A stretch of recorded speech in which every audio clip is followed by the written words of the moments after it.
Bonjour à tous, bienvenue pour ce premier numéro de Dans les rues de Paris. Alors dans cette série de vidéos, eh bien, il va s'agir pour nous de décortiquer des cartes postales anciennes nous montrant le Paris de la Belle Époque, donc fin 19e, tout début du 20e siècle. Alors à chaque fois, évidemment, on va essayer de dater la carte postale, mais on va aussi essayer de pénétrer à l'intérieur de cette carte postale pour en sortir les moindres détails, pour en sortir toutes les informations qu'elle peut contenir. Alors vous verrez que parfois, eh bien, on ne décrira qu'un quartier, on ne décrira qu'une rue, voire même un morceau de rue. Et puis parfois, eh bien, on découvrira des petits faits, des petits détails qui sont d'apparence insignifiante, mais qui sont révélateurs d'un état d'esprit, qui sont révélateurs d'une époque. Et ce sera le cas aujourd'hui avec cette vidéo sur la rue Soufflot.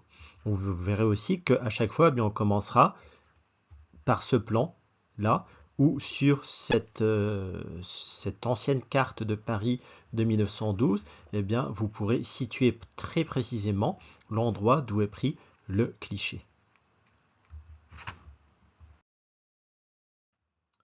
Cette carte postale, je l'ai trouvée aux archives municipales de la ville de Paris, à la bibliothèque historique de la ville de Paris. Elle date du début du XXe siècle. Il y a un détail qui permet de l'affirmer, mais vous le verrez tout à l'heure, il faut garder un petit peu de suspense. Toujours, on commencera par le titre. C'est logique et c'est plus simple. Celui-ci est très facile. C'est le Panthéon, la rue Soufflot. Et vous distinguez effectivement au fond le Panthéon. Alors concernant le titre, vous voyez aussi à côté du titre la marque CLC qui nous indique qu'il s'agit d'une carte postale éditée par l'éditeur de cartes postales parisien Charles L'Hôpital. Au fond, le Panthéon est une construction à l'origine monarchique. La première pierre en est posée en 1764 sous le règne de Louis XV. L'objectif à ce moment-là, c'est de reconstruire l'église Sainte-Geneviève. Sauf que l'édifice ne sera achevé qu'en 1789 et très rapidement, la Révolution va le détourner de sa fonction originelle pour en faire un monument républicain dont le but sera d'accueillir les cendres des grands hommes de l'époque de la liberté française. Évidemment, à cette époque, malheureusement, on ne parle pas encore des grandes femmes de l'époque. Cette fonction républicaine ne sera néanmoins définitive qu'à partir de 1885, donc sous la Troisième République. Le premier architecte du Panthéon est Jacques-Germain Soufflot qui meurt en 1780 avant d'avoir achevé l'édifice, mais il laissera son nom à la rue que vous voyez ici.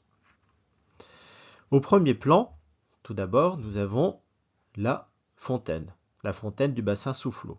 Donc pour réaliser son cliché, le photographe s'est posté à l'actuelle place Edmond-Rostand, qui était à l'époque la place Saint-Michel. Le bassin est de style néoclassique. Il a été édifié en 1862. Le groupe statuaire sur lequel nous pouvons zoomer date lui de 1884. Donc on y voit un triton, une néréide, une nymphe. Alors il n'y a pas forcément de symbolique là-dedans, c'est essentiellement l'esthétique de l'époque.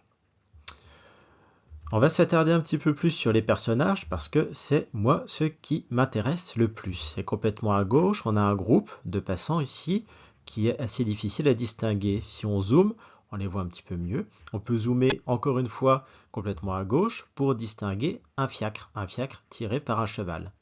Et à côté du fiacre, eh bien, vous avez un beau mélange de population avec au premier plan cette femme ou cet homme vêtu d'un tablier qui doit travailler à la taverne à côté.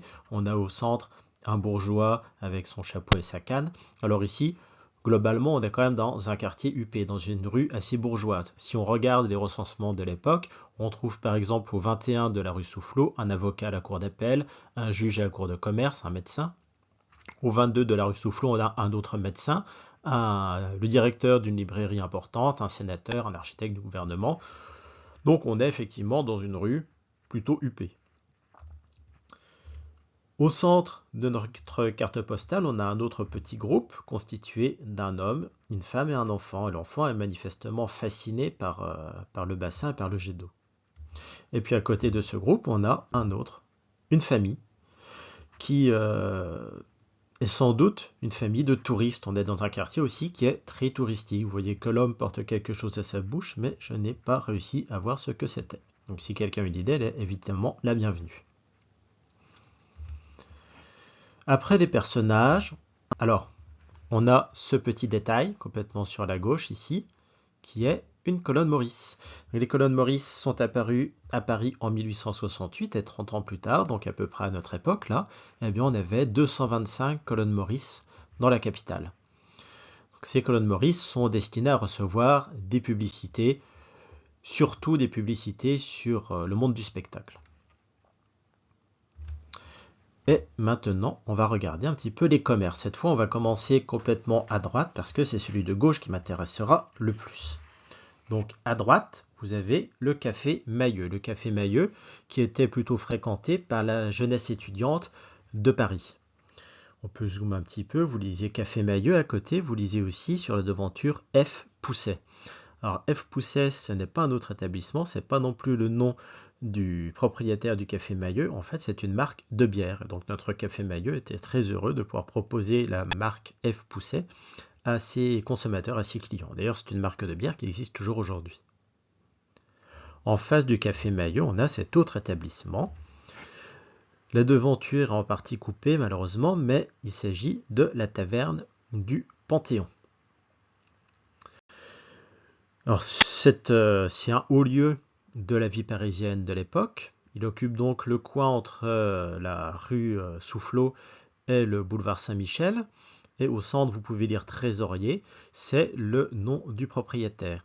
Et c'est d'ailleurs le seul indice chronologique que j'ai pu trouver, puisque le dénommé Victor Trésorier s'est rendu possesseur de l'établissement en 1900. Donc on doit être entre 1900 et 1913. On va s'amuser à changer un petit peu de perspective et de carte postale ici. Donc là, vous voyez en face de nous, on a le boulevard Saint-Michel, et sur la droite, c'est la rue Soufflot. Ici, il s'agit essentiellement d'une carte postale publicitaire, puisque vous voyez cette bouteille sur le côté. Néanmoins, ce n'est pas ce qui nous intéresse ici. Au milieu, vous retrouvez le nom Trésorier. Donc, on est bien devant notre taverne du Panthéon. Et que lit-on sur la devanture rue Soufflot? Taverne du Panthéon, American Bar. Donc, notre ami Victor Trésorier, quand il s'est rendu possesseur de l'établissement, eh bien, il a souhaité innover. Et il a créé cette American Bar.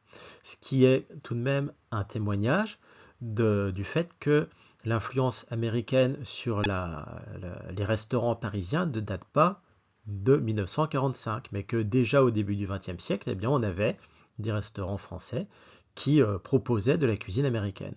Alors néanmoins, il est vrai que c'est un exemple qu'on peut tirer de cette carte postale, mais il faut reconnaître aussi que à cette époque, on avait quand même beaucoup plus de cuisiniers français qui se rendaient aux États-Unis pour influencer la cuisine américaine.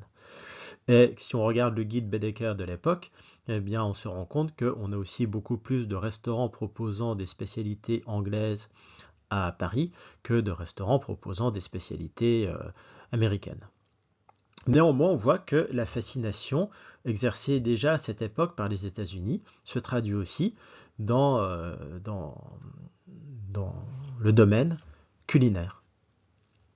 Et d'ailleurs, Victor Trésorier a eu raison de proposer cette spécialité américaine, cette American Bar, puisque on nous dit dans les journaux de l'époque, très précisément dans le Courrier français du 15 février 1906, que Victor Trésorier est à l'origine de la prospérité de cet établissement qui périclitait un petit peu avant. Donc, voilà, on nous vante la cuisine qui est proposée, on nous vante aussi l'ambiance de la taverne. Il faut dire aussi qu'avant sa reprise par Victor Trésorier, on nous disait que la taverne du Panthéon était assez mal fréquentée, qu'on avait souvent des bagarres agrémentées parfois de coups de couteau. Alors que, effectivement, comme on l'a dit tout à l'heure, on est dans un quartier, dans une rue qui est très bourgeoise.